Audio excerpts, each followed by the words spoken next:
도 앉으시면 될 것 같습니다. 오늘 이제 3강을 전할 건데 지난번 같은 아마 그런 형태가 될 것 같습니다. 첫 강의는 조금 저와 여러분들이 성경 전체를 통해서 지금 이때에 꼭 필요한 부분들을 우리가 받고, 그 다음에 2강, 3강은 특별히 이사야서를 통해서 계시된 메시아를 좀 확인하는 시간 갖도록 하겠습니다. 우리 잠언 3장을 봅시다. 잠언 3장.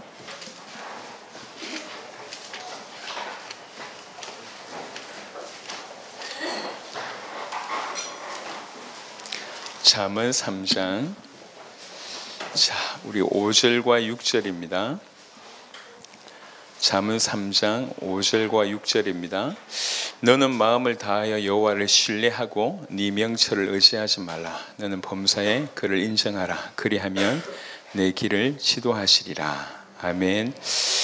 1강의 제목을 말씀을 드리면, 이제 다 표현은 안 되는데 1강의 제목을 말씀을 드리면, 하나님이 개입하면 모든 것은 믿음의 문제가 된다라고 하는 제목입니다. 약간 좀 설명이 좀 부족하지만 조금 이따 조금 더 자세하게 설명을 드리도록 하겠습니다. 그냥 간단하게 말씀을 드리면, 만약에 하나님이 살아 계시고 또 하나님이 우리 인생에 개입하시는 것이 정말로 맞다고 하면 많은 것의 실체는 결국 사라지고 믿음만이 남는 것입니다. 무슨 말이냐면, 하나씩 살펴보겠지만, 어떤 사건이 일어났어요. 어떤 사건이 일어났는데 만약에 하나님이 살아계시지 않거나 그 하나님 내 인생에 개입하지 않는다고 하면 나는 그 사건과 붙어야 됩니다. 하지만 하나님이 살아계시고 내 인생에 개입한다고 하면 이 사건은 중요하지 않고 그 사건을 허락하신 하나님과의 나와의 관계라고 하는 거죠. 예를 들면 사람의 문제라고 할 때 성경에는 다양한 예들이 많습니다. 어떤 사람과의 어떤 갈등이라고 얘기할 때도 생각해 보세요. 하나님이 살아계시지 않고 내 인생에 개입되지 않는다고 하면 그 사람과의 문제가 계속 오래갑니다. 하지만 나도 또 그 사람도 주관하신 하나님이 살아계시고 그 하나님이 내 인생에 개입하신다고 하면 그 사람의 문제가 아니라 그 사람 배후에 존재하고 계시는 그 하나님과 내가 어떻게 풀어야 되냐, 사실은 이 문제예요. 경제의 문제가 온다고 할 때, 아니면 전쟁의 문제가 온다고 할 때, 경제든지 전쟁이든지 그 무엇이든지 우리 인생에 놓여진 많은 문제가 숱하게 온다고 할 때에 하나님이 계시지 않거나 또 우리 인생과 무관하다고 하면 그것은 큰 문제입니다. 하지만 하나님이 살아계시고 내 인생에 개입하신다고 할 때 그게 전쟁이든 경제든 그 어떤 것이든지 그것 자체가 중요한 것이 아니라 이것을 통해서 하나님과 내가 풀어야 된다, 그 얘기예요. 하나씩 이제 한 열 몇 군데 정도를 한번 봤으면 좋겠습니다. 창세기 12장. 웬만한 결론을 제가 먼저 얘기하고 이제 풀어낼 거기 때문에 충분히 이해하시리라 믿습니다. 창세기 12장부터 보겠습니다. 12장 1절부터 3절에 보면, 여호와께서 아브라함에게 이르시되 너는 너의 고향과 친척과 아버지의 집을 떠나 내가 너에게 보여줄 땅으로 가라. 내가 너로 큰 민족을 이루고 너에게 복을 주어 네 이름을 창대하게 하리니 너는 복이 될지라. 너를 축복하는 자에겐 내가 복을 내리고 너를 저주하는 자에겐 내가 저주하리니 땅의 모든 족속이 너로 말미암아 복을 얻을 것이라 하신지라. 너무 엄청난 말씀이 처음부터 주어집니다. 특별히 내가 너로 큰 민족을 이룰 것이라고 얘기했습니다. 13장에 보겠습니다. 13장 14절부터 보면, 롯이 아브라함을 떠난 후에 여호와께서 아브라함에게 이르시되 너는 눈을 들어 너 있는 곳에서 북쪽과 남쪽 그리고 동쪽과 서쪽을 바라보라. 보이는 땅을 내가 너와 네 자손에게 주리니 영원히 이르리라. 내가 네 자손이 땅에 티끌 같게 하리니 사람이 땅에 티끌을 능히 셀 수 있을진데 네 자손도 세리라. 너는 일어나 그 땅을 종과 행으로 두루 다녀보라. 내가 그것을 너에게 주리라. 이 아브라함이 장막을 옮겨 헤브론에 있는 마므레 상수리 수풀에 이르러 거주하며 거기서 여호와를 위하여 제단을 쌓았더라. 계속 말씀을 주십니다. 네 자손을 통해서 이런 일이 벌어질 거다라고 하는 약속의 말씀을 계속 주시는데 그런 일이 안 벌어지는 거예요. 그래서 이제 고민하다가 저 종중에 다메섹 엘리에셀을 통해서 주시려는가 보다 이런 생각을 하게 됩니다. 15장에 보겠습니다. 15장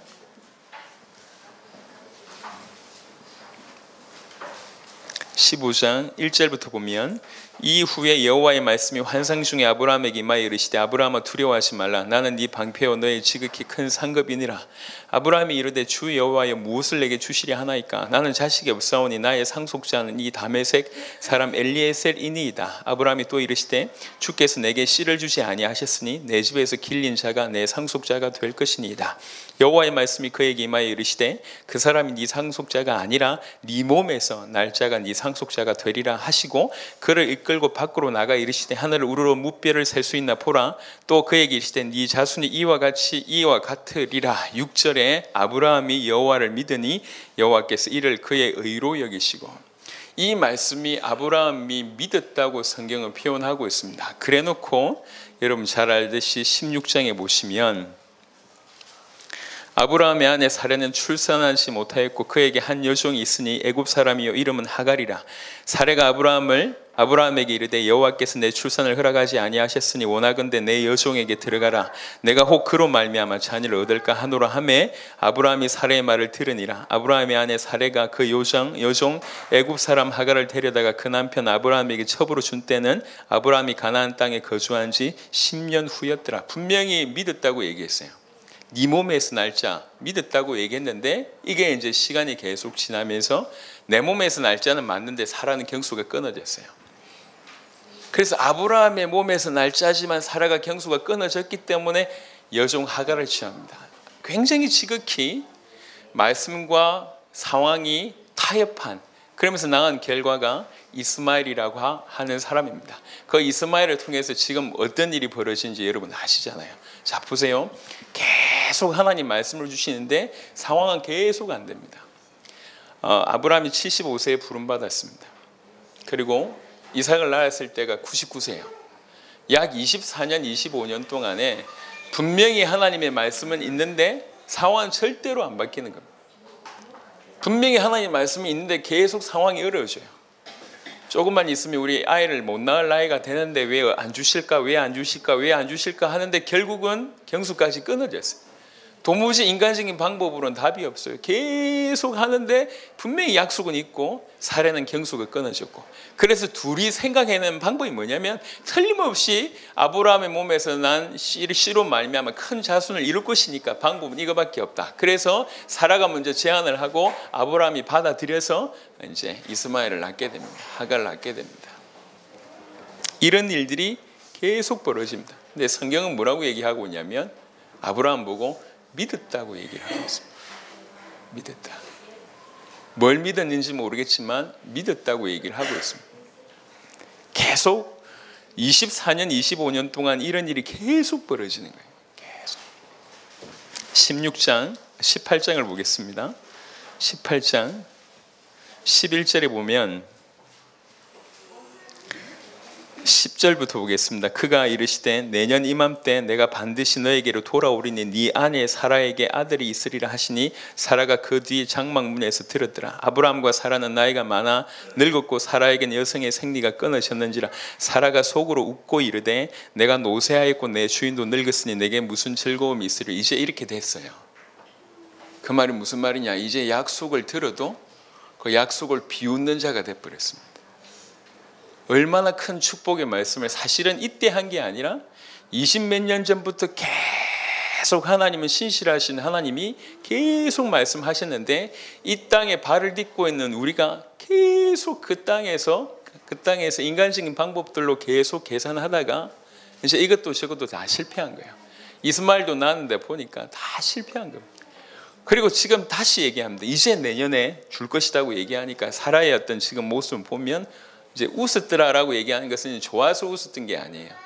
완전히 비웃는, 하나님의 약속의 말씀을 완전히 비웃는 자가 되어버렸습니다.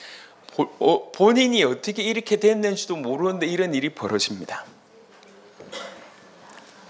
여호와께서 아브라함에게 이르시되 사라가 왜 웃으며 이르기를 내가 늙었거늘 어떻게 아들을 낳으리요 하느냐. 여호와께서 능하지 못한 일이 있겠느냐. 기한이 이를 때 내가 너에게도 돌아오리니 사라에게 아들이 있으리라. 사라가 두려워서 부인하여 이르되 내가 웃지 아니하였나이다. 이르시되 아니라 내가 웃었느니라. 그리고 나서 21장에 보시면 21장에 아주 기가 막히게 이렇게 표현을 하십니다. 21장 1절에 보면 여호와께서 말씀하신 대로 사라를 돌보셨고 여호와께서 말씀하신 대로 사라에게 행하셨으므로, 성경에 보면 이렇게 이중으로 중첩해서 할 때는 굉장히 강조한다고 하는 표현입니다. 하나님은 신실하셔서 그 말씀하신 대로 그대로 행하셨다. 하나님은 처음부터 말씀하셨고 그 신실하시게 그대로 행하셨는데, 우리가 이 땅을 살아가면서 계속 환경에 노출되고 세상에 노출되다 보니까 어느덧 하나님의 말씀이 떨어졌음에도 불구하고 분명히 말씀이 있는데 이걸까 저걸까 하다가 한 번은 하나님의 말씀과 있는 상황과 적당하게 타협하면서 이스마엘을 낳고, 나머지 한 번은 나중에 어떤 일이 벌어졌냐면 하나님 말씀이 또 떨어졌는데도 불구하고 비웃는 일이 벌어졌습니다. 근데 중요한 것은 그럼에도 불구하고 신실하신 하나님은 주신 말씀 그대로 끝까지 이루셨다라고 하는 얘기입니다. 이게 사실은 아브라함에게 큰 충격이었습니다. 그리고 여러분 잘 알듯이 그리고 나서 아브라함에게 이삭을 바치라고 할 때는 이 모든 불신앙을 종지부로 찍으면서 이제 이삭을 바치는, 왜 그러냐면 그 신실하신 하나님, 20몇 년 동안 말씀하셨고 그 말씀대로 그대로 이루셨 하나님이 믿어진 거예요. 우리 하나님은 신실하시구나. 그래서 히브리서 11장에 뭐라고 표현했냐면, 내가 내 아들을 죽여도 그 죽은 가운데서 하나님께서 다시 살리실 줄 믿고 그 아들을 드리는 그런 일이 벌어지는 겁니다. 그러면서 아브라함은 불신앙의 사람이었다가 불순종의 대표적인 인물이었다가 신앙의 사람으로 완전히 탈바꿈하는 일이 벌어집니다. 이삭을 드린 어떤 사건도 마찬가지지만 특별히 아브라함은 적어도 지금까지 읽었던 본문에서는 계속 넘어지는 모습을 보여지게 됩니다. 하지만 24장을 통해서 완전히 전화위복이 되는 일이 이제 벌어지는 것이죠. 창세기 32장을 보겠습니다. 빨리빨리 한번 보시면 여러분들이 충분히 판단하실 거라고 생각합니다. 32장에 보시면 여러분 잘 아는 브니엘의 사건이 나옵니다. 32장 13절부터 32절까지의 내용입니다. 잘 아시는 내용입니다. 32장 7절 보시면요. 7절 보시면 6절 7절 사자들이 야곱에게 돌아와 이르되 우리가 주인의 형 에서에게 이른즉 그가 400명을 거느리고 주인을 만나려고 오더이다. 야곱이 심히 두렵고 답답하여 자기와 함께한 동행자와 양과 소와 낙타를 두 떼로 나누고, 여기에서 우리 야곱을 통해서 우리가 어떻게 그럼 살아가야 되는지에 대해서 굉장히 중요한 메시지를 준다고 생각합니다. 자, 이 얘기를 해보겠습니다. 야곱이 아시듯이 형 에서를 많이 속이죠. 결정적으로 형에게 돌아갈 그 축복을 아버지도 속이고 형도 속이고 받아가지고 이제 이게 도망치게 됩니다. 결국 하나님의 은혜로 야곱은 큰 부자가 됩니다. 근데 삼촌 라반과 더 이상 있을 수 없어서 나오게 되죠. 이제 고향으로 돌아가야 됩니다. 돌아가는데 혹시나 세월이 많이 지났으니까 그래도 형 에서가 자기를 용서해 줄 줄 알고 이제 보냈어요. 사환을 한 명 보냈는데 야곱이 온다는 얘기를 듣고 에서가 환영 인파가 아니라 죽여야 되겠다 이래가지고 400명을 끌고 지금 오늘 오고 있는, 야곱을 치러 오고 있는 중입니다. 그 상황이 얼마나 절절했는지 성경은 이렇게 표현합니다. 야곱이 심히 두렵고 답답하여 이렇게 얘기합니다. 지금 상황이 굉장히 급박한 상황이에요. 수십 년 묵은 그런 어떤 원수의 어떤 그런 관계, 특별히 가족을 통해서 배신받았다고 할 때 얼마나 크겠습니까? 수십 년 원수의 어떤 그런 생각을 가지고 있다가 형이 이제 복수할 때다 돼가지고 오는 거예요. 상황은 이래요. 상황.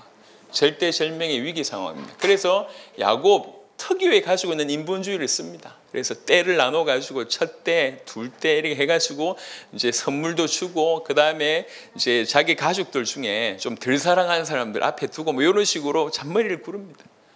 근데 다 보내놓고 야복 강가에 서 있는 거예요. 본인은 안 건넙니다. 그래서 이때에 하나님의 사람이 나타나는 거죠. 하나님은 그때 눈치를 챘어요. 이것을 해결할 수 있는 유일한 길은 내하고 형하고 뭐 다이다이 해가지고 뭐 어떻게 푸는 게 아니다. 싸워서 이기는 게 아니다. 그 형과 나 사이에 하나님이 계시구나. 하나님이 살아계시구나. 하나님이 살아계셔서 지금 내 인생에 관여하시는구나. 이걸 알아들었습니다. 그래서 풀 수 있는 키가 어떤 인간적인 말이라든지 설득이든지 선물이든지 이게 아니고 풀 수 있는 키는 하나님이구나. 하나님이 살아계시고 그 하나님이 내 인생에 찾아오셨구나. 개입하시는 거예요. 이걸 안 겁니다. 그래서 그 야복 강가에서 나타나는 하나님과 하나님의 사랑과 씨름하는 거죠. 당신이 나를 축복하지 않으면 내가 당신을 보낼 수가 없습니다 라고 얘기를 합니다. 어느 정도냐? 너무 생명 걸고 막 싸우니까 나중에는 그 사람이 야곱에게 이름을 지어줍니다. 그게 이스라엘이라고 하는 이름입니다. 그 이스라엘이라고 하는 이름은 하나님과 대면하여 하나님과 겨루어 이겼다라고 하는 뜻이고, 그 땅 이름을 브니엘이라고 얘기합니다. 하나님과 대면하여 보았다. 하지만 내 생명이 보존되었다라고 하는 뜻이 브니엘입니다. 이 브니엘 사건을 통해서 얻을 수 있는 지혜가 뭐냐? 딴 게 아니란 거예요. 야곱이 이걸 알았습니다. 우리 인생에 일어날 수 있는 수많은 문제들, 그게 사람이든지 사건이든지 전쟁이든지 이 세 가지가 지금 이 상황 속에서는 다 들어가 있습니다. 다 있는데 야곱이 그때 알아들었어요. 알아들었다. 하나님이 살아계시구나. 하나님이 내 인생에 개입하시는구나. 그래서 이 사건이 본질적인 문제가 아니라 하나님과 내가 어떻게 풀어야 되느냐, 이게 문제구나. 하나님과의 관계, 이것이 문제고 하나님과 이렇게 풀어야 될 이것이 문제구나. 결국 이것은 사건의 문제가 아니라 내가 하나님을 얼마나 신뢰하느냐라고 하는 믿음의 문제구나라는 것을 알게 됩니다.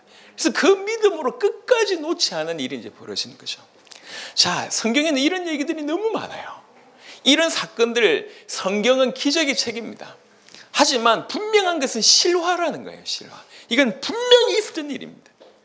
성경의 기록의 목적은 예수님이 하나님의 아들 그리스도라고 하는 사실을 믿게 하기 위함입니다. 우리에게 믿음을 주기 위한 겁니다. 뭘 믿으라는 겁니까? 예수께서 하나님의 아들 그리스도라고 하는 것을 믿으라는 거죠. 예수님이 하나님의 아들 그리스도라는 사실을 믿으라는 말은 무슨 말이냐면 하나님의 아들 하나님을 믿으라는 얘기고, 하나님의 구원의 방법으로 그리스도를 주셨다는 것을 믿으라는 얘기입니다. 하나님을 믿으라는 얘기고 하나님의 구원의 방법을 믿으라는 것이고, 왜 이렇게 구원의 방법을 허락하셨습니까? 하나님이 우리를 사랑하신다는 거죠. 그건 믿으라는 거죠. 그리고 우리를 건져낼 수 있을 만큼 능력이 있다. 그거 믿으라는 거예요. 그러니까 예수께서 하나님의 아들 그리스도이심을 믿으라고 하는 얘기는 많은 것이 포함되어 있는 겁니다. 하나님을 믿으라. 하나님의 능력을 믿으라. 하나님의 사랑을 믿으라. 하나님의 구원의 방법을 믿으라 라고 하는 것이 포함되어 있습니다. 하나님을 신뢰하라는 거죠. 오늘 잠언서 3장 읽었던 말씀이 바로 그 얘기입니다. 하나님을 신뢰해라. 다른 게 문제되지 않는다. 매사에 하나님을 신뢰하면, 범사에 그를 인정하면 되는 것이라고 하는 얘기입니다. 우리 인생에 하나님이 살아계셔서 우리 인생에 개입하신다고 하면 모든 것은 일순간에 믿음의 문제로, 본질적으로 믿음의 문제로 귀결됩니다. 그것이 사건이든지 사람이든지 전쟁이든지 경제이든지 그 무엇이든지 어떤 형태이든지 상관없습니다. 본질은 믿음의 문제라는 거예요. 본질은 하나님과의 관계의 문제고, 하나님과 어떻게 내가 연결되어 있느냐, 하나님과 내가 어떻게 풀어야 되느냐, 사실은 그 문제입니다. 34장에 보시면 여러분 잘 아는 디나 사건이 나옵니다. 디나 강간 사건이 나오죠. 길을 가고 있다가 히위 족속 중에 이 추장의 족장의 아들이 이 디나를 보고 강간을 하죠. 형제들이 너무 화가 납니다. 근데 이길 수가 없으니까 당신하고 우리하고 결혼할 수 있는 방법이 있다. 이래가지고 그 모든 할례를 시키게 만듭니다. 이제 그러면 저쪽에서는 우리가 보니까 아브라함 야곱 보니까 땅 이렇게 재물이 많으니까 우리가 저하고 결혼하면 저거 다 우리가 될 것이다. 이래가지고 다 이제 할례를 받고 누워 있는데 그 틈을 타서 시몬과 레위가 사람 다 죽이게 됩니다. 다 죽이게 됩니다. 근데 그럴 때 무슨 일이 벌어지냐면 30절에 보면 34장 30절에 보면 야곱이 시몬과 레위에게 이르되 너희가 내게 화를 끼쳐 나로 하여금 이 땅의 주민 곧 가나안 족속과 브리스 족속에게 악취를 내게 하였도다. 나는 수가 적은즉 그들이 모여 나를 치고 나를 죽이리니 그러면 나와 내 집이 멸망하리라. 상황은 사실은 이렇게 된 겁니다. 이 의분이 한 거죠. 자기 여동생을 뭐 이렇게 했다는 것 때문에 시몬과 레위가 막 너무 화가 나서 다 죽여버렸단 말이에요. 근데 그거는 눈앞에 보이는 거예요. 약간 떨어져서 보니까 큰일 났어요. 이 사람들은 이방 사람들이잖아요. 그거 다 족속들이 연결되어 있잖아요. 갑자기 자기 옆에 친한 이웃이 누가 맞았다 이러면 다 들고 일어날 거 아닙니까? 이게 사실 객관적인 얘기거든요. 그게 다 죽게 됐다는 사실을 야곱이 깨달은 겁니다. 큰일 났다. 우린 다 죽었다. 그런데 야곱이 창세기 32장을 경험했던 그 야곱이 하는 걸 보세요. 35장에 하나님이 야곱에게 이르시되 일어나 베델로 올라가서 거기 거주하며 네가 네 형 에서의 낯을 피하여 도망하던 때에 너에게 나타났던 하나님께 거기에서 제단을 쌓으라 하신지라. 야곱이 이에 자기 집안 사람과 자기와 함께한 모든 자에게 이르되 너희 중에 있는 이방 신상들을 버리고 자신을 정결하게 하고 너희들의 의복을 바꾸어 입으라. 우리가 일어나 베델로 올라가자. 내 환난 날에 내게 응답하시면 내가 가는 길에서 나와 함께 하신 하나님께 내가 거기서 제단을 쌓으리 하노라 하매 그들이 자기 손에 있는 모든 이방 신상들과 자기 귀에 있는 귀고리들을 야곱에게 주는지라. 야곱이 그것들을 세겜 근처 상수리 나무 아래에 묻고 그들이 떠났으나 하나님이 그 사면 고울들로 크게 두려워하게 하셨으므로 야곱의 아들들을 추격하는 자가 하나도 없었더라. 야곱과 그와 함께한 모든 사람이 가나안 땅 루스 곧 베델에 이르고 그가 거기서 제단을 쌓고 그곳을 엘 베델이라 불렀으니 이는 그의 형의 낯을 피할 때 하나님이 거기서 그에게 나타나셨음이더라. 사실은 별 특별한 일이 안 일어나서 그냥 뭐 이렇게 운이 좋았다고 생각할 수 있지만 성경은 뭐라고 얘기하고 있냐면 하나님께서 사방 고을들에게 두려움을 주셨다고 얘기합니다. 그래서 결국 이게 그냥 해프닝으로 끝난 겁니다. 하지만 야곱은 알아들었어요. 어떻게 풀어야 될지 알아들었어요. 절대절명의 위기 속에 자기 온 가문이 죽을 수밖에 없고 멸절할 수밖에 없는 큰 실수를 했고 그런 위기 상황이라는 걸 야곱이 알았습니다. 그 야곱이 그 야곱은 어떻게 방법을 취하냐면 이건 딴 게 회유 정책이나 잘못했다 반성 이런 차원이 아니라는 걸 알았습니다. 그 사건에 있어서 그 사건을 풀 수 있는 유일한 분은 하나님이라고 하는 사실을 한 거죠. 하나님이 개입하시고 하나님이 살아계셔서 내 인생에 개입하시면 당근 문제가 되지 않는다는 걸 야곱이 눈치를 챕니다. 그래서 야곱이 하나님의 음성을 듣고 베델로 올라간다고 결정을 하고 가지고 있는 모든 우상에 관련된 걸 다 버리고 정결하게 하고 의복을 바꾸고 하나님 앞에 무릎 꿇을 것을 요구합니다. 다행히 감사하게 그 말을 다 가족들이 듣게 되죠. 우리에게 시사하는 바가 사실은 굉장히 큽니다. 그냥 야곱이 믿음의 사람이구나 아닙니다. 그것 때문에 이 성경이 기록된 게 아니에요. 철저하게 성경은 우리에게 믿음을 주시려고 기록한 거고 다른 말로 어떻게 믿을 수 있느냐에 대한 메시지입니다. 어떻게 믿음을 가지고 살아야 되느냐라고 하는 메시지가 아주 세밀하게 녹아져 있습니다. 창세기 45장을 보겠습니다. 45장에는 여러분 잘 아는 요셉에 대한 얘기가 나옵니다. 창세기 45장 5절과 8절을 보겠습니다. 당신들이 나를 이곳에 팔았다고 해서 근심하지 마소서, 한탄하지 마소서. 하나님이 생명을 구원하시려고 나를 당신들보다 먼저 보내셨나이다. 8절에 그런즉 나를 이리로 보낸 이는 당신들이 아니요 하나님이시라. 하나님이 나를 바로에게 아버지로 삼으시고 그 온 집의 주로 삼으시며 애굽 온 땅의 통치자로 삼으셨나이다. 원래 요셉이 훌륭했냐? 그렇지는 않습니다. 성경을 자세하게 보면 아시겠지만 형들이 요셉을 미워했던 이유 중에 하나는 아버지가 요셉을 특별히 아꼈던 것과 동시에 이 요셉이 어릴 때부터 형들의 잘못을 자꾸 고자질하는 거예요.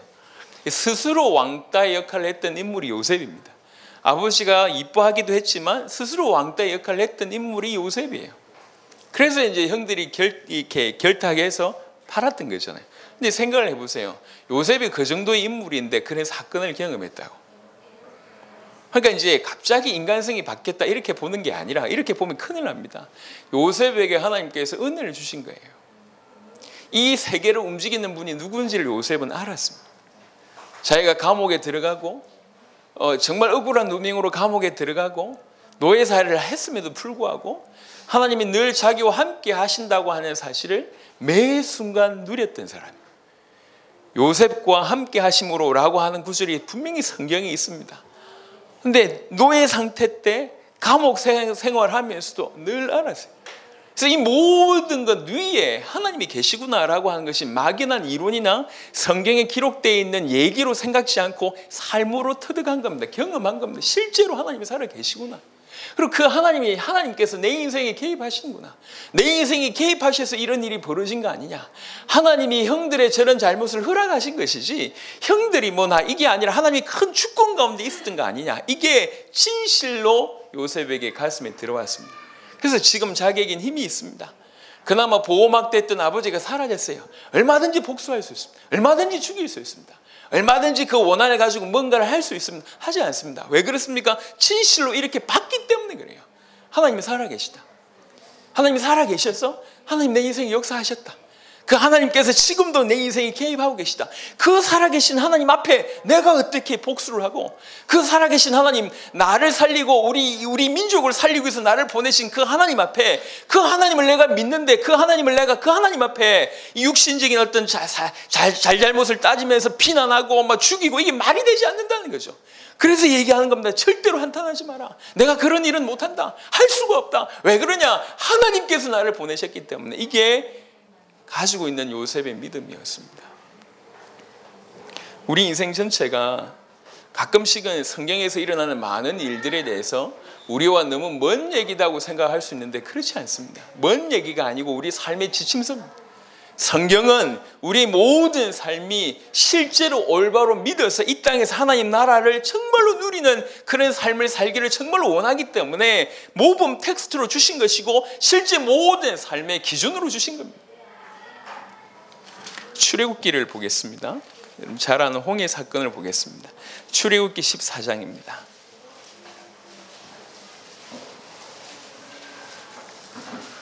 출애굽기 14장 10절부터 보겠습니다. 바로가 가까이 올 때에 이스라엘 자손이 눈을 들어 본즉 애굽 사람들이 자기들 뒤에 이른지라. 이스라엘 자손이 심히 두려워하여 여호와께 부르짖고 그들이 또 모세에게 이르되 애굽에 매장지가 없어서 당신이 우리를 이끌어내어 이 광야에서 죽게 하느냐? 어찌하여 당신이 우리를 애굽에서 이끌어내어 우리에게 이같이 하느냐? 우리가 애굽에서 당신에게 이런 말이 이것이 아니냐? 이르기를 우리를 내버려 두라. 우리가 애굽 사람을 섬길 것이라 하지 아니하더냐? 애굽 사람을 섬기는 것이 광야에서 죽는 것보다 낫겠노라. 모세가 백성에게 이르되 너희는 두려워하지 말고 가만히 서서 여호와께서 오늘 너희를 위하여 행하시는 구원을 보라. 너희가 오늘 본 애굽 사람을 영원히 다시 보시 아니하리라. 여호와께서 너희를 위하여 싸우시리니 너희는 가만히 있을지니라. 아멘. 저는 우리 모든 성도들이 이렇게 이런 상황에 있을 때 이스라엘 백성처럼 원망하는 사람이 안 됐으면 좋겠고, 이 모든 원망의 말씀들 중에 하나님을 철저하게 신뢰해서 너희는 가만히 있으라. 두려워하지 마라. 하나님께서 오늘 너에게 행하시는 구원을 보라라고 외칠 수 있는, 전가할 수 있는 믿음의 사람 되기를 간절히 원합니다.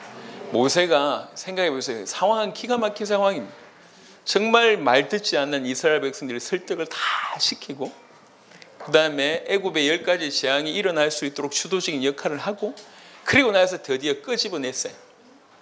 끄집어내고 나올 때는 승승장구하면서 애굽 사람들이 빨리 나가라면서 가지고 있는 은금 폐물 다 주고 그런 거 다 받아가지고 나왔단 말이에요. 그냥 가면 돼요. 그런데 조금 있다가 금방 마음이 바뀌어서 애국 군인들은 쳐들어오고 열심히 간다고 가는데 앞에는 홍해가 놓여져 있습니다. 이건 실화라니까요. 사실입니다. 오갈 데가 없어요. 방법이 없어요. 모세는 그 순간에 상황을 보지 않았습니다. 그 위기의 순간에 사건에 휘말려들지 않았습니다.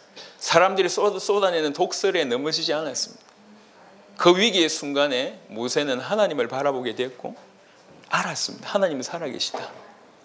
하나님은 살아계시다고 하는데 많은 사람들은 어떻게 여기고 있냐면 그냥 살아계시지, 단 나하고는 상관없는, 아니면 나에게는 무심한, 내 인생에는 개입 없는, 이렇게 오해하고 있습니다. 아닙니다.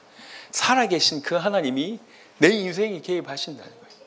사람만 계시고 내 인생에 개입하지 않으면 힘든데 살아계신 하나님이 내 인생에 개입하신다는 거예요.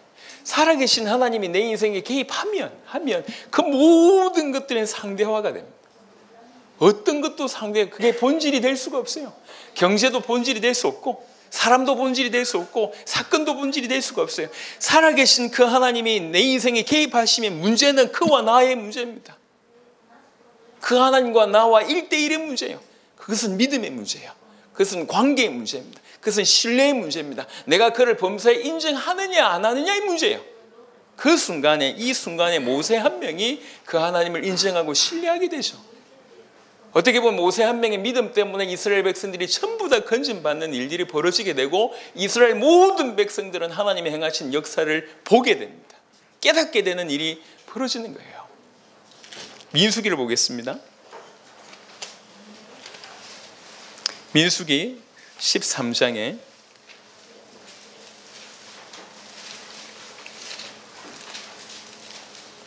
민수기 13장에 가나안 땅 정탐이라고 하는 이 사건입니다. 이 가나안 땅 정탐 사건을 자세하게 보시면 각 지파 중에서 가장 뛰어난 사람을 불러냅니다. 어리버리한 사람 아니에요. 가장 뛰어난 영향력 있는 사람들 12명 포함해가지고 정탐을 보내죠. 갔는데 여러분 들어보세요. 10명의 정탐꾼의 보고가 확실한 보고예요. 이상한 보고나 급주려고 하는 보고가 아니고 내용으로 얘기하지만 딱 그대로입니다. 보니까 안악 자손이 있고 열매 맺는 거 보니까 열매가 엄청 크고 그래서 객관적으로 볼 때도 그들과 우리의 싸움은 말도 안 된다. 우리는 그 앞에 메뚜기 같아. 이게 사실은 객관적인 보고입니다. 그런데 이들의 보고 속에는 뭐가 빠졌냐면 성경을 한번 보겠습니다. 25절 13장 25절에 40일 동안 땅을 정탐하기를 마치고 돌아와 바란 광야 가데스에 이르러 모세와 아론과 이스라엘 자손이 온 회중에게 나와 그들에게 보고하고 그 땅의 과일을 보이고 모세에게 말하 이르되 당신이 우리를 보낸 땅에 간즉 과연 그 땅에 젖과 꿀이 흐르는데 그것은 그 땅의 과일이니이다. 그러나 그 땅 거주민은 강하고 성읍은 견고하고 심히 클 뿐 아니라 거기서 아낙 자손을 보았으며 아말렉인은 남방 땅에 거주하고 헷인과 여부스인과 아모르인은 산지에 거주하고 가나안인은 해변과 요단가에 거주하더이다. 그 모든 곳에 이런 크고 장성한 이런 사람들이 다 거주하더이다라고 얘기합니다. 이들의 보고에는 뭐가 없냐면 하나님이 없어요. 너무나 객관적인 사실입니다. 하지만 이들의 보고에는 하나님이 우리와 함께 계시다고 하는 사실이 간과되어 있습니다. 하나님의 백성 중에 대표로 뽑은 사람들, 각 지파에서 하나님을 믿는 그 선민이라고 하는 그 이스라엘 민족에서 각 지파에서 가장 영향력이 있는, 우리말로 얘기하면 가장 잘 믿는다고 할 수 있고 가장 신앙으로 아니면 여러 가지 모범으로 보일 수 있는 사람들을 12명을 뽑았습니다. 그리고 나서 보냈습니다. 하지만 그 10명의 고백에서는 분명히 객관적인 사실인데 하나님은 없습니다. 30절에 갈렙이 모세 앞에서 백성을 조용하게 하고 이르되 우리가 곧 올라가서 그 땅을 취하자 능히 이기리라 하나. 6절 14장 6절부터 보겠습니다. 그 땅을 정탐한 자 중 눈의 아들 여호수아와 여분네 아들 갈렙이 자기들의 옷을 찢고 이스라엘 자손이 온 회중에게 말하여 이르되 우리가 두루다니며 정탐한 땅은 심히 아름다운 땅이라. 여호와께서 우리를 기뻐하시면 우리를 그 땅으로 인도하여 들이시고 그 땅을 우리에게 주시리라. 이는 과연 젖과 꿀이 흐르는 땅이니라. 다만 여호와를 거역하지는 말라. 또 그 땅 백성을 두려워하지 말라. 그들은 우리의 먹이라. 그들의 보호자는 그들에게서 떠났고 여호와는 우리와 함께 하시느니라. 그들을 두려워하지 말라 하나. 이들의 보고에는 뭐가 있냐면 하나님과 하나님을 믿는 믿음이 있었던 겁니다. 딴 차이가 아니고 바로 이 차이입니다. 똑같은 것을 보고 하나님을 인정하지 않는 자의 모습과 하나님을 매사에 인정하는 자의 모습. 그 땅 과연 젖과 꿀이 흐르는 땅이 맞더라. 큰 거인들이 있는 땅이 맞더라. 한데 그들의 보호자는 그들에서 떠났고 여호와께서는 우리와 함께 계시다. 그래서 틀림없이 저들은 우리 먹이다. 하나님께서 우리를 기뻐하셔서 우리로 하여금 틀림없이 승리케 하실 것이다 라고 하는 보고를 했습니다. 그냥 이 두 명은 믿음이 좋았구나 라고 생각하지 마세요. 저 두 명은 믿음이 좋았구나 라고 하는 그 메시지 속에는 뭐냐, 나는 믿음이 약해서 라고 하는 것이 깔려 있습니다. 그 말이 아닙니다. 그 말을 하기 위해서 성경을 주신 게 아니라니까. 저들은 믿음이 좋고 우리는 믿음이 약해서 이런 일을 못한다라고 하는 결론을 내게끔 하는 것이 사단의 속삭임입니다. 아닙니다. 여호와를 인정하라는 거죠. 하나님은 살아계시고 이 민족에게 역사하셨고 개입하셨듯이 하나님은 살아계시고 지금 우리에게도 개입하신다는 거예요. 하나님이 살아계셔서 우리 인생에 개입하시면 다른 건 문제가 되지 않아요. 그분과 우리의 문제예요. 그와 나의 문제예요. 그래서 이것이 믿음의 문제라는 겁니다. 그때 10절에 보니까 온 회중이 그들을 돌로 치려 하는데 그때 여호와의 영광이 회막에서 이스라엘 모든 자손에게 나타나시니라 라고 얘기합니다. 우리가 이미 알고 있듯이 그 이후에 실제로 여호수아와 갈렙의 말처럼 가나안 땅의 사람들은 마음이 녹았고 정신을 잃었다고 얘기했습니다. 이 말 그대로 그런 일이 벌어졌어요. 질문을 우리 깊이 있게 한번 생각해 봐야 됩니다. 이들은 믿음이 좋고 나는 믿음이 약해서 과연 할 수 있을까? 틀린 생각입니다. 그게 아니에요. 믿음이 능력입니까? 믿음이 내가 가지고 있는 어떤 측정치로 헤아릴 수 있는 겁니까? 아닙니다. 매 순간 그를 인정하는 것이 믿음이에요. 여호수아를 보겠습니다. 여호수아 이들이 어떻게 다가오는 문제와 다가오는 사건을 어떻게 풀어냈는가를 한번 보자는 거죠. 지금 그 얘기를 계속하고 있습니다. 도대체 이 사람들은 그 많은 사건, 정말 말도 안 되는 수많은 사건들이 폭포처럼 몰려왔을 때 그들은 어떻게 풀었는가? 그들은 어떻게 살았는가? 그들은 어떻게 행동했는가? 이게 지금 우리에게 주신 메시지입니다. 여호수아 3장.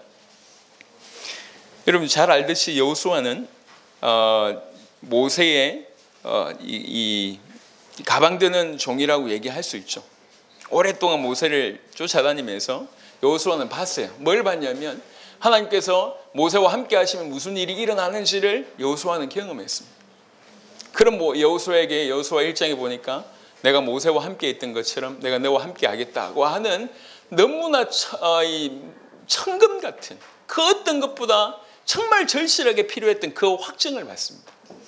주님이 도장을 받는 것처럼 내가 모세와 함께 있던 것처럼 너와 함께 있을 것이다. 그 말로 사실은 끝이었어요. 그래 놓고 본격적으로 이제 가나안을 점령하러 들어갑니다. 모세와 여호수아는 상황이 다릅니다. 모세는 그냥 40년 동안 광야를 이끌었다고 하면 여호수아는 이제 가나안 땅을 점령해야 됩니다. 7 족속 31명의 왕이 버티고 있습니다. 31나라라고 얘기할 수 있죠. 31개국과 전쟁해야 됩니다. 40년 동안 광야길을 걸어오다 보니까 군사훈련을 해본 적이 없어요. 없습니다. 그리고 그 엄청난 이 출애굽의 어떤 기적을 경험했던 사람들은 광야에서 다 죽었습니다. 불신한 거. 거의 대부분 새로 태어난 사람들과 전쟁할 수 없는 그런 사람들이었어요. 믿음을 제대로 본 적이 없는 이런 사람들과 가야 돼요. 7 족속 31명의 왕과 싸워야 됩니다. 답이 없습니다. 그런데 여호수아 1장의 말씀을 받고 나서 그 다음에 여호수아의 행동을 보면 주저함이 없습니다. 그리고 두려워함도 없습니다. 물러서는 것도 없어요. 그냥 무조건 갑니다. 여호수아 3장에 보면 3장 4장 요단을 믿음으로 건너게 됩니다. 그리고 나서 5장에 보면 5장 2절 보면 그때 여호와께서 여호수아에게 이르시되 너는 부싯돌로 칼을 만들어 이스라엘 자손들에게 다시 할례를 행하라 하시매 5장 2절부터 보면 9절까지 정결케 합니다. 그래서 이스라엘 백성들에게 다 할례를 시키는 일이 벌어집니다. 그리고 5장 10절부터 12절은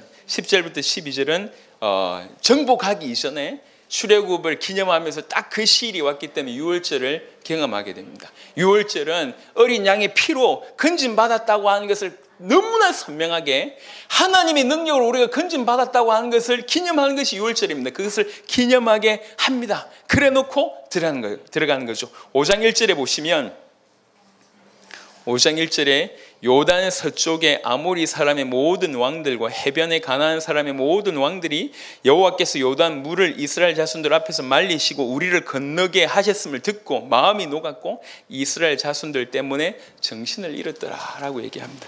그래놓고 6장에 드디어 1절에 보니까 이스라엘 자손들로 말미암아 여리고는 굳게 닫혔고 출입하는 자가 없더라. 이런 상황입니다. 그래놓고 여리고를 점령하는 방법이 뭐냐면 도는 게 방법이 아니었어요. 하나님을 믿고 그 하나님 말씀대로 한 게 방법이었습니다. 그 말씀이 정말 터무니없는 말씀이었어요. 그냥 돌아라는 거예요. 하루에 한 바퀴씩 여리고를 점령해야 되는데 방법이 돌아라는 거예요. 여리고 7째 날은 7번 돌고 마지막에 고함 질러라는 거예요. 이게 무슨 전쟁 전략 중에 이런 전략이 있습니까? 여러분 어떻게 생각하십니까? 그냥 뭐 성경 얘기니까 라고 하는 순간부터 그 말은 여러분하고 관계가 없다는 거예요. 아닙니다. 하나님이 이 성경을 통해서 우리가 뭔가 메시지를 주고 있는 겁니다. 이들은 모든 부분의 해결을 하나님과 해결을 했습니다. 일어나는 문제와 사건이나 전쟁이든지 뭐 죽을 위기든지 그게 중요하지 않아요. 지금 전쟁해야 되는데 지금 열심히 고민해가지고 전쟁해야 되는데 방법이 뭐냐? 전쟁 연구가 아니었어요. 철저하게 하나님 말씀드리라. 하나님 말씀대로 하라는 거예요. 이게 방법입니다. 이게 있을 수 있는 방법입니까? 있을 수 없어요. 이런 방법이 여러분 세계에서 본 적이 있습니까? 없습니다. 이 여호수아가 어떻게 문제를 풀어나갔는지를 면밀하게 깊이 있게 볼 수 있는 부분입니다. 그냥 시시하게 이 얘기가 아니에요. 우리 좀 믿음 가지고 뭐 어떻게 해보자 이런 수준이 아닙니다. 깊이 보세요. 이건 작은 얘기가 아니에요. 절대로 작지 않습니다. 하나님께서 여호수아에게 말씀하신 대로 여호수아는 그 약 200만 명의 사람을 끌고 여리고성을 돕니다. 하루에 한 바퀴씩. 7번째 날은 7바퀴 돕니다. 그 어떤 것도 하지 않고 그리고 나서 마지막 7바퀴를 돌고 나서 고함을 칩니다. 이 고함을 칠 때 여리고성은 무너집니다. 놀랍죠? 무너지고 나서 여리고를 완전히 정복하는 일이 벌어집니다. 저는 이 말씀을 이렇게 가만히 대하면서 이게 오늘날 이게 실화라 정말 실화인 건데 실화인데 지금 하나님께서 우리에게 이걸 통해서 뭘 말씀을 주시고 있는 것인가? 여호수아는 훌륭하다라고 하는 말씀을 주시는 것인가? 아니라는 거예요. 너희가 여호수아가 되라는 거예요. 이 땅에 여호수아처럼 살아라는 거예요. 여호수아처럼 사는 것이 올바른 것이다라고 하는 얘기를 하는 겁니다. 너무 말도 안 되는 일이라도 매 순간 하나님을 신뢰하기 때문에 그까지 갈 수 있는 거잖아요. 하나님이 역사를 봤기 때문에 그까지 갈 수 있는 거잖아요. 하나님을 신뢰하기 때문에 정말 말도 안 되는 방법으로 돌아라고 할 때도 도는 거 아니에요. 위에서 여리고성 위에서 돌 던지면 사람 죽을 건데도 불구하고 전혀 그런 거 안 보이고 하나님만 신뢰하면서 하나님 말씀만 계속 듣잖아요. 하나님이 살아계시고 하나님이 우리 민족에게 개입하시면 하나님께서 내 인생에 개입하시는 것이 정말로 맞다고 하면 모든 문제는 하나로 통일됩니다. 믿음의 문제로 귀결됩니다. 그와 나의 문제로 귀결됩니다. 그와 나의 관계로 귀결됩니다. 내가 그를 얼마나 신뢰하느냐 아니면 내가 그를 얼마나 인정하느냐 그것으로 귀결됩니다. 그게 끝이요. 사무엘상 17장을 보겠습니다. 이 또한 여러분 잘 아는 내용입니다.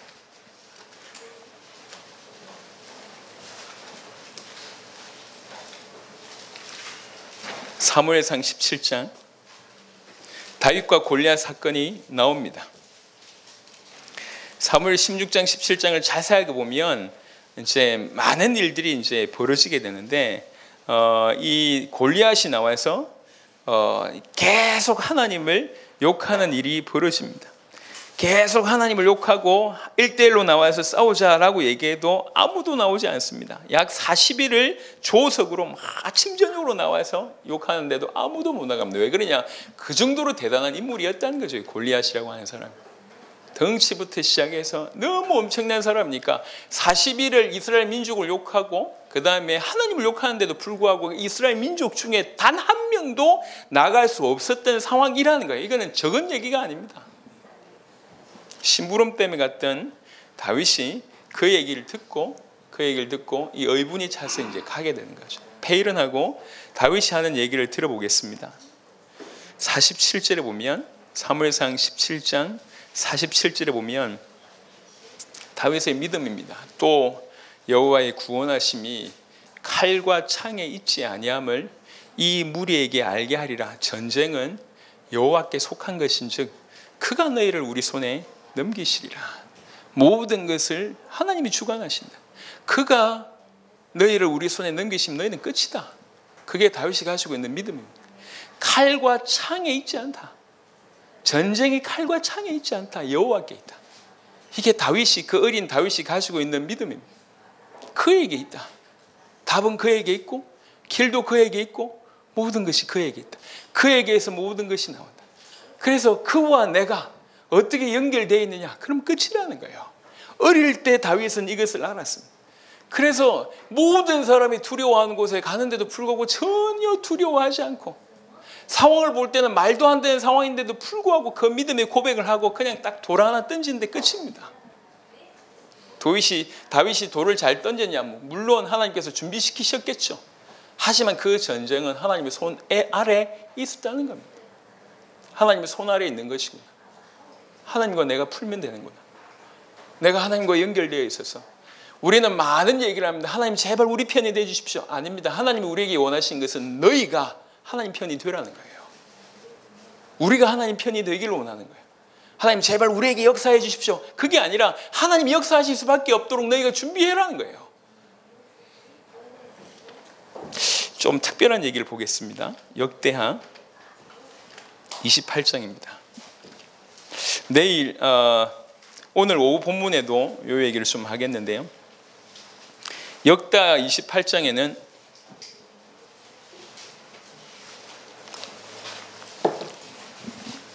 유다 왕 아하스라고 하는 왕의 시대입니다. 이 유다 왕 아하스 때 활동했던 인물이 이사야입니다. 그래서 조금 이따 오후에 그 이사야서를 통해서 좀 보겠지만, 이 아하스가 우상을 많이 섬기고 하나님께 이렇게 신실하지 않았던 그런 왕입니다. 그래서 여러 나라하고 전쟁하는데 아람하고도 전쟁하고 북이스라엘하고도 전쟁합니다. 그래서 아람한테도 너무나 많은 패배를 하게 되고 사람들을 아람 나라가 많이 데려가기도 하고요. 그 다음에 또 북이스라엘하고 전쟁했는데 북이스라엘이 하루에 유다 사람 12만 명을 죽입니다. 12만 명을 죽이고, 그리고 20만 명을 포로로 데리고 지금 북이스라엘 수도 사마리아로 가고 있는 여정이에요. 그러니까 나름 이스라엘 백성이 이스라엘이 유다하고 이겨가지고 승리해가지고 20만 명을 포로 잡아가지고 오니까 기세등등할 거 아닙니까? 막 오고 있는데 그 가운데 누구 한 명이 딱 섰버렸어요. 선지자 오데시라고 하는 사람이 20만 명을 포로 끌고 오고 있는 그 북이스라엘 군대 앞에 딱 서서 하는 얘기입니다. 28장 8절부터 보겠습니다.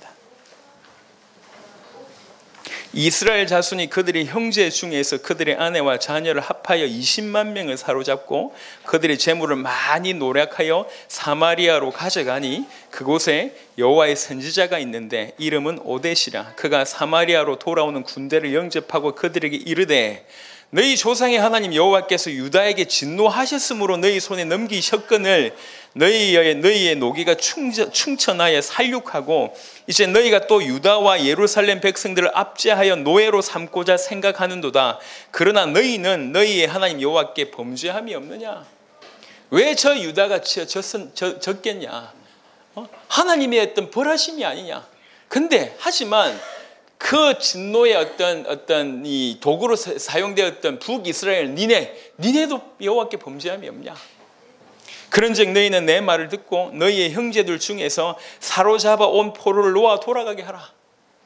여호와의 진노가 너희에게 임박하였느니라 한지라. 생각해 보세요. 지금 20만 명이라고 하는 것을 경제 효과로 한번 따져보세요. 얼마나 많은 돈이고, 그 다음에 승리했다는 징표잖아요. 그럼 승승장구해가지고 오고 있는데 기도하는 사람, 오데시라고 하는 기도하는 선지자, 정말 하나님 앞에 서 있는 사람, 이게 서로 죽고 죽인 이게 하나님 뜻이 아니구나. 하나님의 뜻은 하나님께로 이 둘 다가, 유다와 북이스라엘가 둘 다가 하나님 앞에 돌아가게 하는 것이 하나님 뜻이 아니겠냐. 그래서 지금 정치적으로도 큰 일임에도 불구하고 죽음을 각오하고 선지자 오데시 났습니다. 너희도 범죄하지 않았냐? 이스라엘 저 유다를 노예로 삼아야 되겠냐? 그건 하나님 뜻 아니다. 여호와의 진노가 너희에게 임박하였느니라 한시라. 에브라임 자손의 우두머리 몇 사람 곧 요하난의 아들 아사랴와 무실레못의 아들 베랴가와 샬룸의 아들 여히스기야와 하들레의 아들 아마사가 일어나서 전쟁에서 돌아오는 자들을 막으며 이 사람들이 같이 이제 일어나서 막습니다. 그들에게 이르되 너희는 이 포로를 이리로 끌어들이지 못하리라. 너희가 행하는 일이 우리를 여호와께 허물이 있게 함이니 우리의 죄와 허물을 더하게 함이로다. 우리의 허물이 이미 커서 진노하심이 이스라엘에게 임박하였느니라 하매. 하나님 앞에 서서 하나님께서 뭘 원하시는지 보니까 그들도 그렇고 우리도 그렇고 우리가 지금 정말 여호와 앞에서 진노를 받을 수밖에 없는 그런 자인데, 만약 이렇게 하게 된다면 더 여호와의 진노로 우리가 사는 일이다. 이건 있을 수 없다. 이에 무기를 가진 사람들이 포로와 노략한 물건을 방백들과 온 회중 앞에 놓아둔지라. 생각해 보세요. 이게 얼마나 놀라운 일인지. 이 위에 이름이 기록된 자들이 일어나서 포로를 막고 노략하여 온 것 중에서 옷을 가져다가 벗은 자들에게 입히며 신을 신기며 먹이고 마시게 하며 기름을 바르고 그 약한 자들은 모두 나귀에 태워 데리고 종려나무 성 여리고에 이르러 그의 형제에게 돌려준 후에 사마리아에 돌아갔더라. 모든 백성들이 유다에게 잘 돌아갈 수 있도록 다 배웅해주고 돌아갑니다. 전쟁 중에 이런 일이 있습니까? 그것도 20만 명을. 자기 사람들도 많이 죽었을 거 아니에요. 원수로 갖는 그런 일들이 끊임없이 일어날 수밖에 없는데 그 모든 것들을 딱 종지부를 냅니다. 하나님의 사람, 기도하는 하나님의 사람. 지금 우리가 경제를 얻고 승리를 하고 이게 지금 중요한 게 아니다. 많은 일들이 벌어지고 있는 그 모든 상황 속에서 하나님을 인정한 거예요. 하나님이라면, 주님이 살아계셔서 우리 인생에 개입하고 계시다면 지금 하나님이 우리에게 뭘 원하시는 것인가, 이거 보고 충분히 사마리아 왕에게 가서 목 잘림을 받을 수 있죠. 왕이 없잖아요. 등장하지 않잖아요. 안 그렇습니까? 정치적으로 볼 때도 충분히 이후에 여러 가지 소리를 들을 수 있는 상황입니다. 전혀 아랑곳하지 않고 하나님이 뭘 원하시냐. 하나님이 유다를 저렇게 책망하기 위해서 너희를 도구로 사용했는데 너희는 온전하냐? 너희는 범죄함이 없냐? 선지자 오데스를 통해서 하나님이 살아계셔서 하나님이 우리 인생에 개입하시면 사건이나 상황이나 사람이나 모든 일련에 있어서 가장 주께서 원하시는 뜻을 우리가 따를 수 있음을 보게 되는 장면입니다. 다니엘서를 보겠습니다.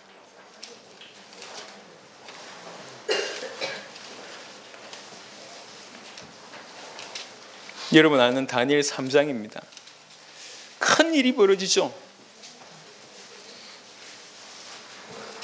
느부갓네살이라고 하는 왕이 엄청난 전 세계적인 어떤 패권을 이렇게 취하고 나서는 이제 모든 이 공무원들 다 엎드려서 이제 절하도록 만듭니다. 근데 다니엘과 세 친구가 절하지 않죠.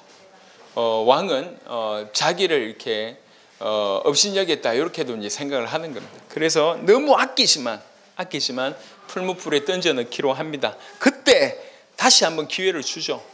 기회를 줬을 때 사드락과 메삭과 아베노고가 이렇게 얘기합니다. 3장 16절에 사드락과 메삭과 아베노고가 왕에게 대답하여 이르되 느부갓네살이여, 우리가 이 일에 대하여 왕에게 대답할 필요가 없나이다. 왕이여, 우리가 섬기는 하나님이 계시다면 우리를 맹렬히 타는 풀무불 가운데서도 능히 건져내시겠고 왕의 손에서도 건져내시리다. 그렇게 하지 아니하실지라도 왕이여, 우리가 왕의 신들을 섬기지도 아니하고 왕이 세우신 금신상에도 절하지도 아니할 줄을 아옵소서. 아멘. 그리 아니하실지라도, 그 말 또한 굉장히 은혜되는 말입니다. 네, 이렇게 됩니다. 이렇게 안 해줘도 괜찮겠습니다. 굉장히 은혜되는 얘기지만 실상 더 중요한 건 뭐냐면 이 세 친구들이 주님을 어떤 식으로 누리고 있었는가에 대한 얘기예요. 이 세 명의 친구가 지금 보세요. 수만 명이 한꺼번에 절하는데도 딱 버티고 있습니다. 그냥 눈 감고 한번 절해도 될 건데, 그렇죠? 아니면 일 때문에 싹 빠져도 될 건데 평온하게. 왜 그렇습니까? 하나님 보시고 계시다는 거죠. 하나님 우리를 보고 계십니다. 또 사단도 우리를 보고 있습니다. 사단이 우리 입을 보고 있어요. 우리가 무슨 말을 하는지. 사단이 우리 삶을 보고 있습니다. 동시에 하나님도 마찬가지. 나를 보고 계시는 그 하나님 앞에서 하나님 앞에서 그 하나님을 신뢰하면서 그 하나님이 살아계시고 내 인생에 직접적으로 역사하시기 때문에, 이건 뭐 사람들이 많이 절을 하는데 내가 절을 안 한다, 그것도 별로 고민 안 되고, 그것 때문에 내가 뭐 풀무불에 들어가는 그것도 고민 안 되고, 왕이 타협하는 것도 별로 고민이 안 돼. 그게 중요하지 않아. 이 땅에서 일어나는 일들이 전부 큰일인데 모든 사람들은 들들들 떨 수밖에 없는 큰일인데도 불구하고 이 세 명의 친구들한테는 그게 큰일이 아니야. 큰일이 뭐가 큰일입니까? 하나님이 큰일이야. 하나님이. 하나님과의 나의 관계가 큰일이지 다른 건 큰일이 없어요. 그래서 말할 필요가 없습니다. 왕, 당신하고 더 이상 타협할 게 없다. 이거는 타협의 여지가 없는 것이다.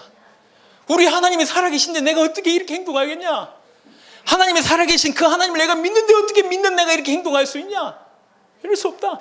틀림없이 하나님 우리를 건지실 것이다. 그렇게 하지 않아도 얘기할 건덕지가 없다. 우리는 당연히 들어갈 것이다.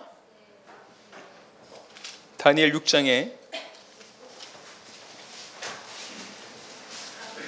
여러분 잘 아는, 어쨌든지 이 엄청난 다니엘을 죽이고자 하는 그런 사람들의 어떤 비방으로 정말 말도 안 되는, 이렇게 다른 신에게 기도하면 죽임을 당하는 그런 법을 정해놓고 다 기다리고 있다가, 그럼에도 불구하고 그 사실을 여전히 알면도 불구하고 늘 기도하는, 자, 이게 좀 중요한 겁니다. 그 사실을 알고 있었어요. 10절에 6장 10절에 보니까 다니엘이 이 조서에 왕의 도장이 찍힌 것을 알고도 자기 집에 돌아가서는 윗방에 올라가 예루살렘으로 향한 창문을 열고 전에 하던 대로 하루 3번씩 무릎을 꿇고 기도하며 그의 하나님께 감사하였더라. 전에 하던 대로 문 열어놓고 하루에 3번씩 그의 하나님께 감사하였더라. 이렇게 기도하다가 죽어도 나는 기도하겠다. 내가 죽는 것보다 더 중요한 건 바로 이 시간 하나님을 만나는 것이다. 내가 하나님을 예배하는 것이다. 그게 더 중요하다. 이렇게 하나님께 예배하다가 죽는다고 해도 나는 예배한다. 이거예요. 그게 다니엘이 가지고 있던 신앙입니다. 이렇게 예배하다가, 이렇게 기도하다가 내가 사자굴에 던져줘도 괜찮다는 거예요.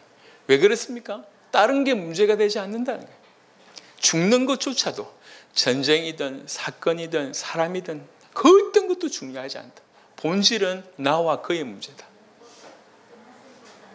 나와 그의 모든 예수 믿는 우리, 하나님이 살아계셔서 그 인생에 개입해 주시는 우리, 하나님이 살아계셔서 그 인생에 역사하시는 그 성도들의 삶은 딱 하나입니다. 믿음입니다. 그래서 오직 의인은 믿음으로 산다고 얘기하는 거예요. 다른 게 문제가 되지 않으세요. 믿냐 안 믿냐의 문제예요. 그와 나의 문제입니다. 그와 나의 관계입니다. 그가 나와 붙어있냐 이 문제입니다. 내가 그를 신뢰하냐, 내가 그를 인정하냐, 내가 그의 범사에 그를 인정하냐, 사실은 그 각도입니다. 그것이 문제 해결의 키고 그 모든 것의 키입니다. 다니엘과 세 친구는 알아들었습니다. 많은 사람들이 하나님 살아계신다고 하고 하나님 살아계신다고 믿는다고 합니다. 근데 이거를 모든 사건과 매 순간으로 가져갔을 때는 다른 결과가 나온다는 거예요. 지식적으로 아는 것이 믿는 게 아니에요. 호세아를 보겠습니다.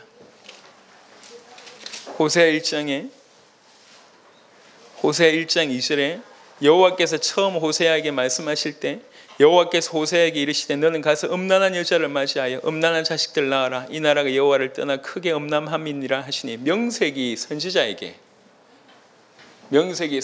하나님은 정말 가혹한 명령을 내리십니다. 음란한 여인하고 가서 결혼해라.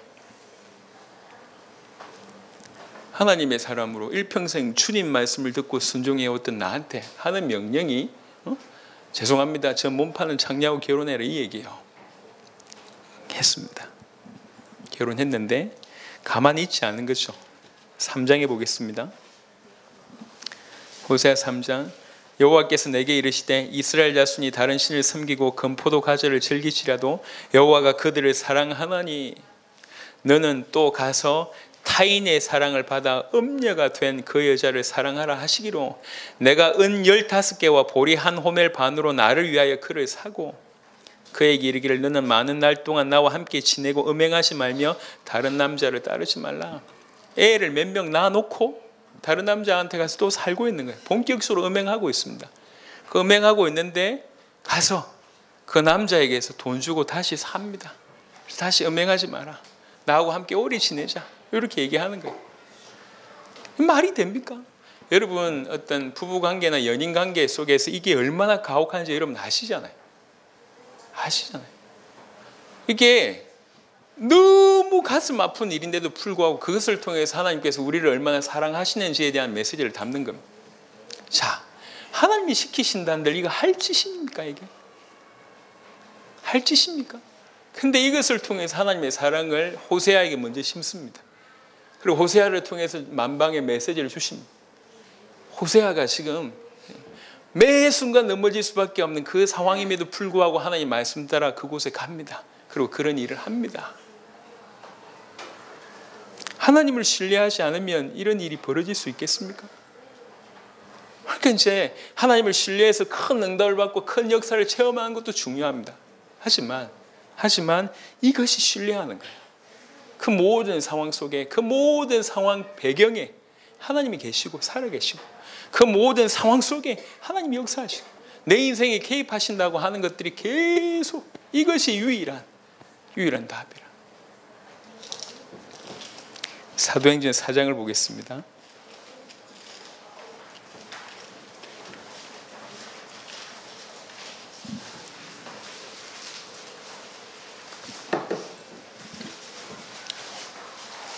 사도행전 4장에 여러분 잘 아는 내용입니다. 사도행전 3장에 안전뱅이를 일으키죠. 나쁜 일을 한 게 아니에요.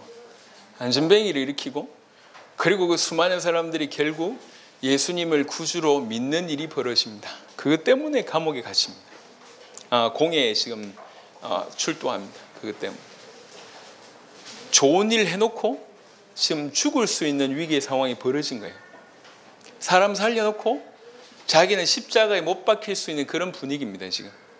그때 4장 8절부터 보면, 이에 베드로가 성령이 충만하여 이르되 백성의 관리들과 장로들아, 만일 병자에게 행한 착한 일에 대하여 이 사람이 어떻게 구원을 받았느냐고 오늘 우리에게 질문한다면, 너희와 모든 이스라엘 백성들은 알라. 너희가 십자가에 못 박고 하나님이 죽은 자 가운데서 다 살리신 나사렛 예수 그리스도 이름으로 이 사람이 건강하게 되어 너희 앞에 섰느니라. 이 예수는 너희 건축자들이 버린 돌로서 진 모퉁이의 머릿돌이 되었느니라. 다른 이로서는 구원을 받을 수 없나니 천하 사람 중에 구원을 받을 만한 다른 이름을 우리에게 주신 일이 없음이라 하였더라. 이렇게 메시지를 합니다. 절대로 이 말을 하지 말라라고 얘기하니까 19절에 베드로와 요한이 대답하여 이르되 하나님 앞에서 너희의 말 듣는 것이 하나님의 말씀을 듣는 것보다 옳은가 판단하라 라고 얘기합니다. 하나님 앞에 우리가 서 있는데 니네들이 협박한다고 우리가 니네들의 말을 들어야 되는 게 옳냐, 하나님 말 듣는 게 옳냐. 무슨 말입니까? 하나님 앞에 있다는 의식을 가지고 있는 거예요. 우리가 하나님 앞에 산다라고 하는 것이 이게 이론이 아닌 거예요. 그리고 이것이 몇 년 만에 한 번씩이 아닌 거죠. 매 순간인 겁니다. 지금 죽을 수 있는 협박의 자리, 위협의 자리에서도 이렇게 고백하는 겁니다. 16장을 보겠습니다.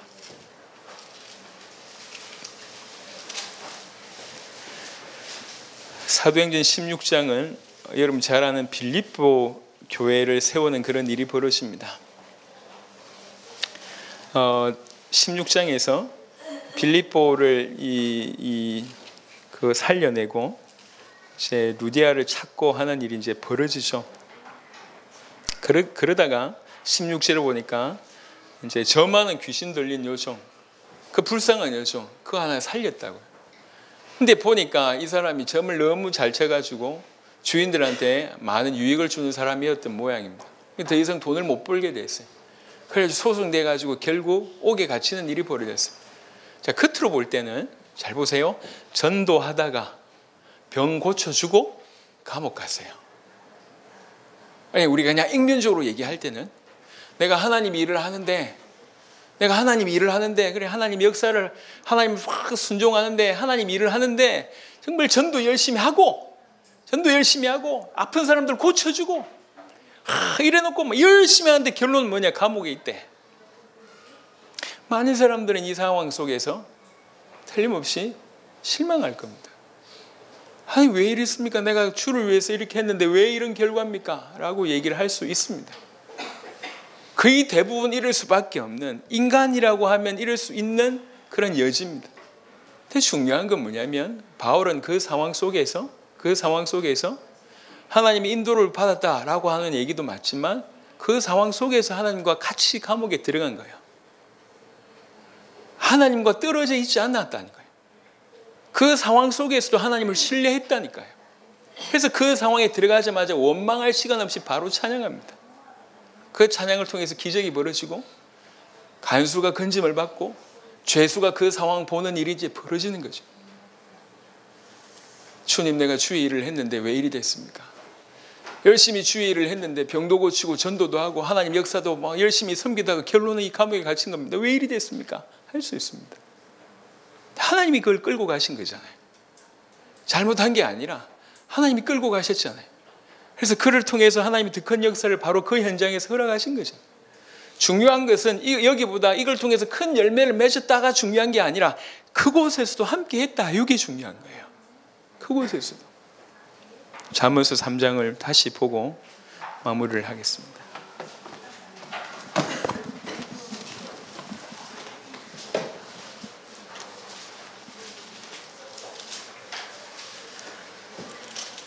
유심하게 보겠습니다. 잠언 3장 5절에 보면 너는 마음을 다하여 여호와를 신뢰하고 네 명치를 의지하지 말라. 이거는 신뢰하면 나오는 거예요. 너는 마음을 다하여 여호와를 신뢰해라. 그리고 6절에는 너는 범사의 그를 인정해라. 그리하면 네 길을 지도하시리라. 이거는 따라오는 겁니다. 우리의 명체를 의지하지 않을 수도 있는 게 뭐냐면 그를 신뢰한다고 하면 내 것을 얘기할 필요가 없거든. 내 머리 똑똑해봐야 얼마나 똑똑합니까? 정말로 마음을 다하여, 온 마음을 다하여 그를 신뢰하고 모든 시분초에 그를 인정하면 하나님이 우리를 지도하신다, 우리를 끌고 가신다고 하는 것이 구약적인 잠언서에 나오는 메시지이기도 하지만 지금 오늘을 사는 우리에게도 동일하게 적용되고 있는 메시지입니다. 하나님은 산자의 하나님이시고 우리로 하여금 산자가 되기를 원합니다. 살았다 죽었다는 얘기는 반드시 하나님과의 관계 속에서의 나오는 말입니다. 붙어 있으면 살고 떨어져 있으면 죽는 겁니다. 살아있다는 얘기는 매번 붙어 있다는 얘기예요. 매번 그 하나님과 붙어 있게 되면 사실은 다른 것은 중요하지 않습니다. 그래서 성경에 있는 오늘 몇 가지만 봤지만 수많은 얘기들이 도무지 지금 사회 속에서는 통하지 않는 방법들입니다. 기드온이 300명을 가지고 미디안을 치잖아요. 32,000명이 많다고 해서 300명 가지고 이겨냅니다. 그것도 보세요. 나팔하고 항아리 들고 불 들고 그래가지고 이깁니다. 말은 무슨 말입니까? 철저하게 주님을 신뢰하라는 거예요. 그 말고는 방법이 없습니다. 답이 없습니다. 그러니까 믿음의 사람들이 믿음의 사람이라고 하는 표현을 잘 보세요. 도대체 믿음의 사람들이 어떻게 믿었는가? 저 사람은 대단히 훌륭한 믿음을 가지고 있다, 큰 믿음을 가지고 있다, 이 얘기가 아니고 저들이 가지고 있던 생각, 하나님에 대한 생각이 뭐였냐는 얘기죠. 다른 건 중요하지 않다. 사건이든지 전쟁이든지 경제든지 사람이든지 그 어떤 것이든지 중요하지 않다. 하나님이 살아계시고 그 하나님이 내 인생에 개입하시면 이 모든 것은 상대화가 되고 오직 그와 나의 문제라는 거예요. 내가 그 앞에 서는 매번 그 앞에 내가 서는 그것만이 우리가 사는 길이고 그것이 믿음이라고 하는 다른 표현입니다. 매번 우리가 그 앞에 선다는 거예요. 그를 인정한다는 거죠. 매번 그를 온 마음을 다하여 그를 신뢰한다는 거예요. 그럼 끝입니다. 그게 하나님께서 우리에게 허락하신 말씀입니다. 그 말을 성경은 이렇게 얘기한 거예요. 네 마음을 다하여 여호와를 신뢰해라. 범사에 그를 인정하라. 범사의 모든 순간에 그를 인정하라. 그래야면 네 길을 지도하시리라. 지금 우리 모든 성도들을 통해서 하나님 세계복음화 하기를 원하십니다. 한 명 한 명 이 땅에서 하나님과 연결되어서 관계에서 하나님의 나라로 정말 주님 주시는 그 따뜻함과 행복 가운데 있기를 바라고 주님의 나라를 간절히 소망하고 주님이 이 땅에 임하실 것을 기대하고 그 영광스러운 것을 꿈꾸면서 전 세계를 향해서 달려갈 바로 그런 삶을 원하십니다. 우리에게 앞으로 그런 수많은 일들이 벌어질 겁니다. 그 엄청난 역사 앞에 우리가 오늘 하나님의 음성 듣고 하나님의 말씀을 듣고 우리 걸로 소화해야 되겠습니다. 우리 모든 성도들에게 깨달음이 있기를 바랍니다. 정말로 하나님이 개입하시면 모든 것은 믿음의 문제로 귀결된다. 모든 것은 믿음의 문제다. 살아있는 믿음, 하나님과 살아서 연결되는 저와 여러분들 되시기를 바랍니다. 제가 잠시 기도하고 기도에 잠시 갖도록 하겠습니다. 하나님, 이 시간에도 귀중한 은혜를 주셔서 감사합니다. 우리가 오늘 이 자리에 하나님 앞에 있습니다.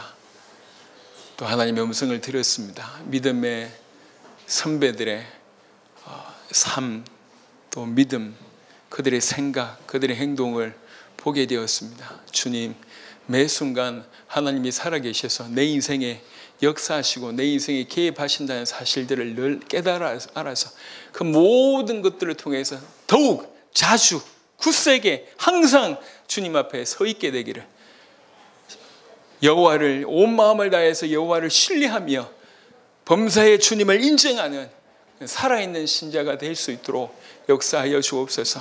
우리는 가만히 있고 싶지만 우리가 발을 딛고 있는 이 세상이 어둠으로 가고 있고 사단은 지금 말세 때 더욱 강력하게 우리를 공격하고 있고 우리 안에 있는 죄성들과 어둠의 요소들이 계속 주님 앞에 서지 못하도록 우리를 끌고 가고 있습니다. 하오니 주님 도움이 필요하고 은혜가 필요합니다. 주님, 우리 눈을 열어주사 바로 이 순간부터라도 하나님의 음성을 듣고 하나님 앞에 설 수 있도록 주님 내미신 그 손을 붙잡을 수 있도록, 그래서 정말로 매 순간 주님을 신뢰하는 그런 삶이 시작되도록, 여호와를 인정하는 삶이 시작되도록, 예수가 그리스도이심을 믿는 그 삶이 시작되도록 축복하여 주시옵소서. 감사를 드렸고 우리 주 예수 그리스도의 이름으로 기도드렸습니다. 아멘.